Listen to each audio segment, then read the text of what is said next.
Why has this work so rewarding? And what has South Dakota gained and will continue to gain because of this work? Well, the thing I think about it is, it's a challenge. It's like a ball game. Challenge to have healthy, productive beehives. Mm-hmm. And so the rewarding part about it is like winning a ball game. That you've got nice hives, they're making honey.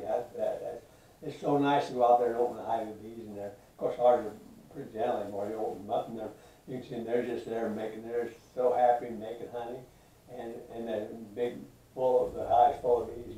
And that's really rewarding to a beekeeper to see that. Instead of, what's really depressing is just seeing a small bunch of bees in there. So to see the nice big hives of bees, that's really rewarding. Yeah.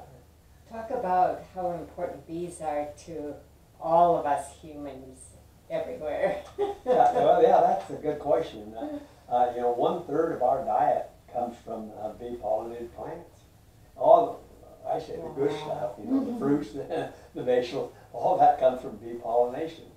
And so I told this to a guy, and he said, "Oh well, I guess I'll just have to eat beef." And he said, "Does the bees all go away?" And I said, "Hey, where does that beef get its alfalfa from? Isn't that from a bee pollinated plant?" "Oh, I never thought of that." He said, "You know, so much that of our food supply is dependent on the bees and pollination. You know, more and more people are becoming aware of this now. In fact, I used to go to Washington quite a bit. In fact, every year, but used to be on the legislative committee for our national organization, which Calvin is now president of. But anyway, one of the senators said, "How are the bees doing this year because of all this CCD publicity?" I said, "Well, this year they're not looking bad so far." I said, "Not wood." He said, "That's not wood, that's plastic." But you know, and you've said that before, how we are, I would say, critically dependent. Oh, you know, Well, what?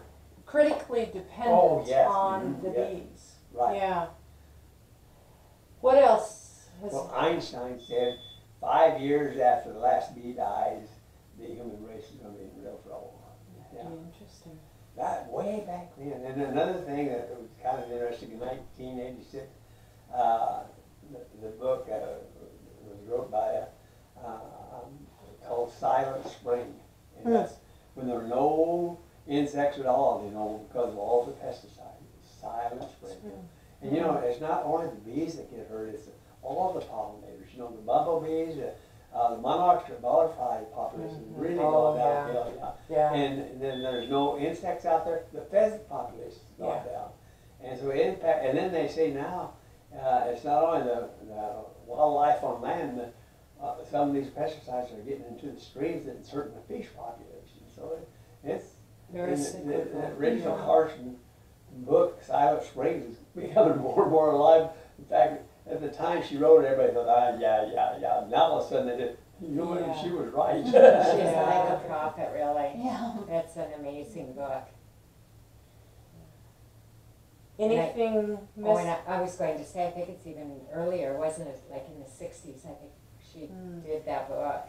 Yeah. Very early. Yeah, that was quite a while ago. Yeah. So,